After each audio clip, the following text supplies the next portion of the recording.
Welcome back to the Daily Decrypt. Today we're joined by Hot Girl Farmer as she delivers last week's breaches in your favorite segment, Who's Been Popped? Oh my gosh, they got popped?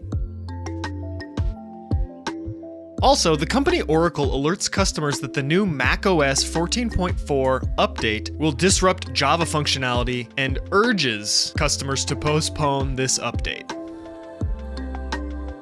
Ransomware as a service groups are upping their recruitment efforts, defying law enforcement disruptions with cunning resilience. What are ransomware as a service groups and how are they recruiting? Stick around to find out. And the White House is really doubling down on water utilities, urging states and governors to collaborate to help protect this critical infrastructure. And finally, researchers have discovered a new loop denial of service attack that targets UDP-based application-level protocols, putting an estimated 300,000 internet hosts at risk for continuous looping and unneeded stress. How will this affect everyday users?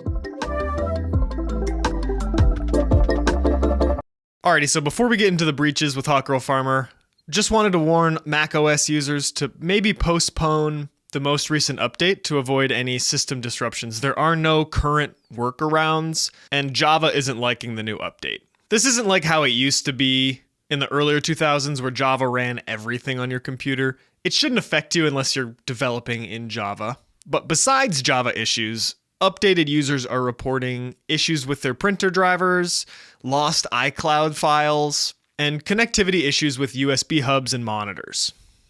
So let's just hold off on the new macOS 14.4 upgrade for a few more days. They got popped?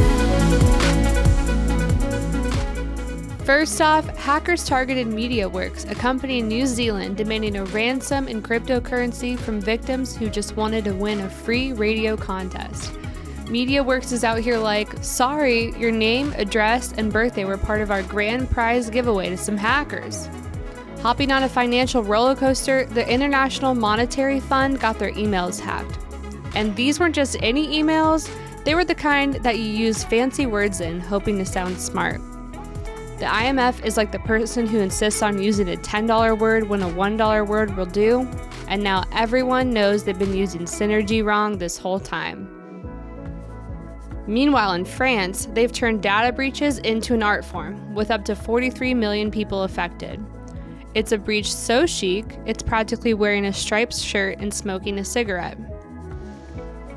And let's not forget Alabama, where the state government websites faced a denial of service attack. Alabama's like, our websites are slower than molasses in January, but don't you worry, your data's as safe as a church potluck. Except in this case, the potluck's been crashed by every hacker in a 10-mile radius. So, what have we learned aside from the fact that the world is a hacker's oyster? Keep your friends close, your passwords closer, and maybe try not to store your entire life on a device that can be hacked by a 12-year-old with a grudge. In the grand scheme of things, we're all just trying to make it through this digital world.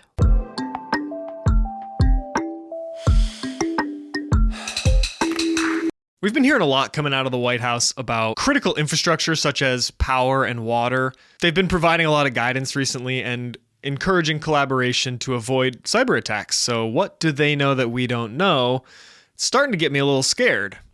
So just 2 days ago, the Biden-Harris administration released some more guidance on how to stay safe, but is also urgently calling governors and state governments to start collaborating and really hardening the systems of their critical water infrastructure.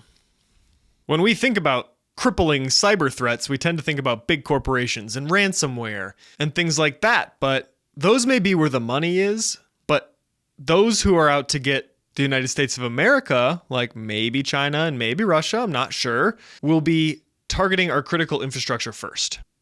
Now, if you are working in IT in a critical infrastructure like power or water, our hats are off to you. I know what you're up against, and even the White House knows what you're up against, which is why they're starting to step in. So keep doing the Lord's work out there and try to get it as secure as possible because, hey, we all need water to live. And I don't want to be making that Walmart run when my water stops working. That's going to be crazy. So part of the major efforts by the Biden-Harris administration includes creating a cybersecurity task force between the EPA and the NSC. promoting existing resources to protect against cyber attacks on water systems. According to the letter from the White House, there have been an increased amount of attacks on water systems, driven by both countries or nation-state actors and run-of-the-mill cybercriminals. So I'm glad to see our federal government stepping in and helping where they can. But we might be reaching the point where we need to take our own health and well-being into our own hands, stock up on water, buy a nice filter, maybe get a rain bucket for outside. Make sure that you and your family are taken care of in the event that the water does go down.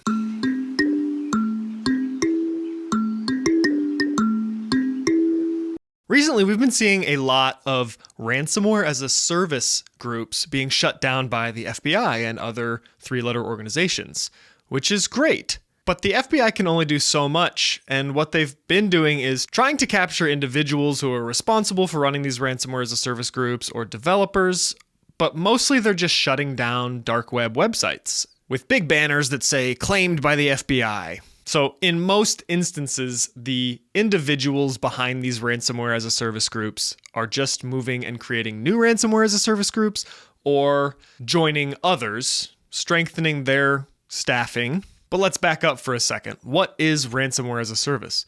Well, this is the new hot thing in ransomware, where it's essentially cloud as a service or something that you would sign up to use, not really knowing how to make it yourself, but you want to use the tools to conduct a ransomware. So a good example of something you might use as a service is something like Squarespace, where if you don't know how to do web development, but you want a website, you would then pay for Squarespace's services, and they give you some features, right? Depending on how much you're willing to pay. So Squarespace specifically is considered software as a service.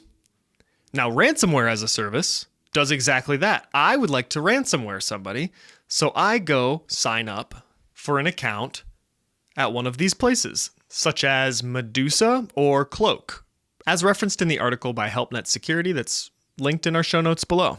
And depending on the amount you want to pay for this service, you can get perks. The amounts are surprisingly low, between $800 to $1,000 a year to access this product, and they're getting lower. They're being pushed harder onto end users, and the perks are getting better too.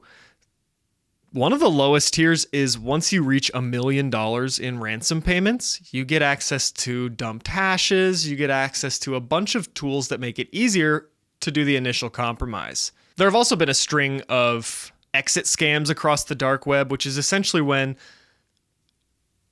a company like Medusa or any ransomware as a service will receive the ransom that you went out and earned and then just close down their site, keeping all of the money. Most ransomware as a services set up the platform to receive the money, and then they pay you about 85% of the ransom, as agreed upon before using the service. But now these groups are starting to let you collect the ransom and then allow you to pay that 15% usage fee, helping to encourage people to use their services and not be so afraid of exit scams or other scams on the dark web. But what's so crazy about this is that they're literally just posting ads on the dark web. They're in forums and they are offering these perks. And security researchers are able to see them in real time and see who's interacting with them. And the beauty of the dark web is that if you're doing it correctly, it can be completely anonymous. Now, I don't encourage you to get on the dark web to see this type of activity, but it is available to you. And if you'd like more information about the dark web, I released a talk about a week ago, maybe 2 weeks ago at this point, outlining at a high level how the dark web works.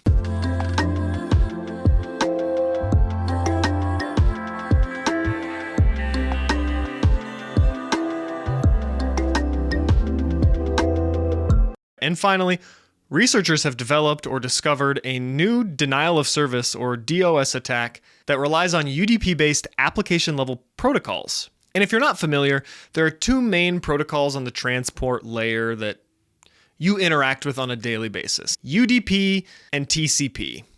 UDP is the faster of the two, and it doesn't require any sort of verification that the data has been received. And this is often used when gaming online with your friends or talking or even streaming like YouTube videos. Those rely heavily on UDP because you need to get the data as quickly as possible when streaming videos, and it doesn't really matter if every single frame is accounted for. You can occasionally drop frames, which might result in a little skip, but overall, most of them are going to get through. Kind of like a shotgun spray. Whereas TCP is more for like text-based communications or things where data needs to be verified on both ends, and it's a little slower due to the verification. So UDP inherently doesn't verify, which is important to understand this type of attack because this loop denial of service exploits UDP's lack of source IP validation to create endless communication loops between servers, eventually overwhelming them. Additionally, protocols like DNS, NTP, and TFTP are among those vulnerable to these attacks, potentially affecting basic internet functionalities. So this does tie back into the attack on DNS, which is essentially like a lookup of what you're trying to navigate to. So when you navigate to facebook.com, it reaches out to a DNS server and says, hey, what the heck is facebook.com? And it replies with an address. Without those DNS servers, we actually can't move about the internet like we do on the day-to-day. So this attack is easily triggered by a single spoofed message and can stress entire networks with 300,000 hosts already at risk. There's no evidence of this loop denial of service being used in the wild, but its exploitation is considered trivial, affecting major vendors like Cisco and Microsoft. Now, these are likely a little further down the pipeline than you're familiar with as a regular user or even as a cybersecurity analyst, but you might notice slower internet speeds, stuff like that, if this happens, with the potential for it to completely shut down your internet connection. And on that note, not much is to be done on the user level, just letting you know what's possible and what the attackers are doing, hitting you from all kinds of angles. All right, and that is all we've got for you today. A little bit longer of an episode because we missed yesterday due to technical issues, but we're back and better than ever, and we will talk to you some more tomorrow.